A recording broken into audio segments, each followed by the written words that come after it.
Hindi pa pwede. Hindi ako makakapayag. Hindi ko naaalalang humingi ako ng permiso sa'yo. Hindi ka na nahiya. Ipaglalantaran mo ang katawan mo sa buong madla.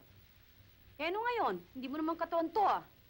Pero ako lang ang may karapatan na dapat makakita dyan. Glenn, kung ang tunay ngang mag-asawa walang karapatang magmay-ari ng katawan ng isa't isa, tayo pa kayang hindi naman tunay na kasal? Ah, kaya pala malakas ang loob mo. Nalaban ang gusto ko. Kung susundin ko lahat ng gusto mo, babagsak ang karir ko. Talagang matigas ang ulo mo, no?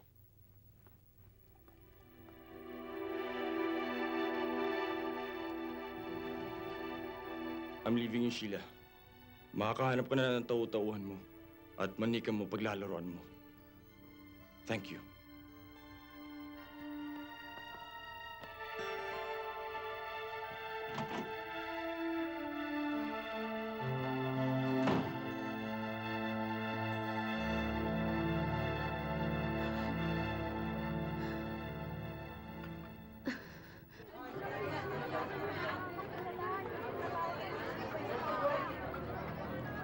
Misis, magkano ba itong lahat kung papakyawin ko?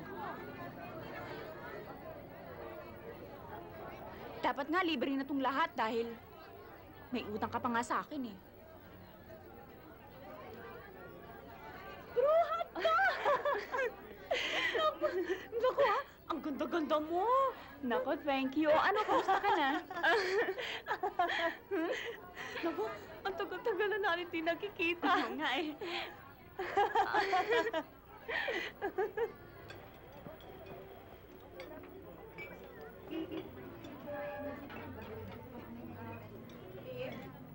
Ikaw naman kasi, ba't bigla ka na lang nawala? Talaga nang babayaran ko utang ko sa'yo, eh. Oh, ito naman, hindi na mabiro. Hayaan mo na yon. Basta ilibre mo na lang ako itong kinakain natin. Sige. Uy, alam mo, uy, ano ba talaga nangyari sa'yo? Ba't beauty-beauty ka na ngayon? Hindi tuloy kita nakilala. Sinuwerte lang ako dahil may pinsan akong bakla at niyaya niya akong maging doon sa club ng amo niya. Pero hindi ako masyadong da. Hindi ako nagpapakita ng kung ano. May lang ang damit ko. Give ka agad ng malaking tip, mama.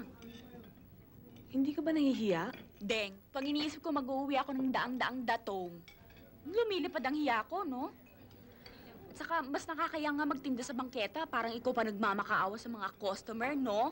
At saka sa club, customer pa lalapit sa'yo. Madali pang trabaho. At saka hindi ka pa sunog sa araw. Ha? Eh, talaga bang malaking kita?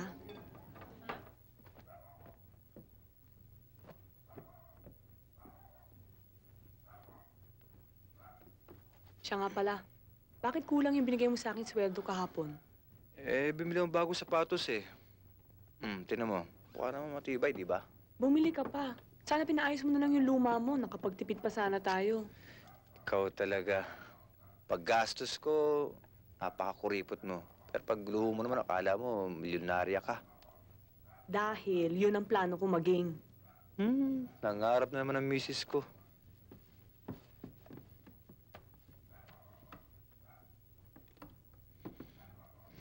O sige, alis na ako. Baka mamaya abutin pa ng bilyones yung usapan natin. Sige, ingat. Oh. Okay.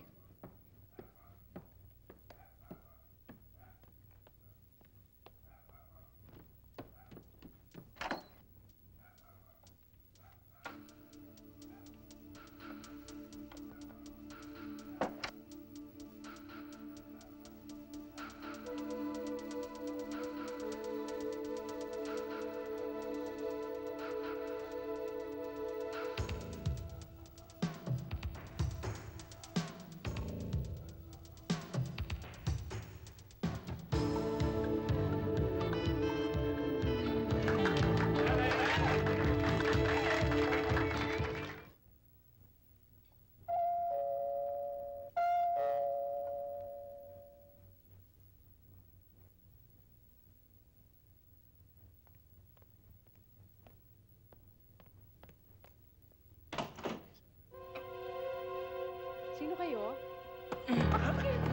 Tawan niyo ako, mga walang iya! Mga walang iya! Ikaw ang walang hiya, Sandy. Di ka lang mga agaw ng asawa ng may asawa. Mga agaw ka pa ng ama ng may ama.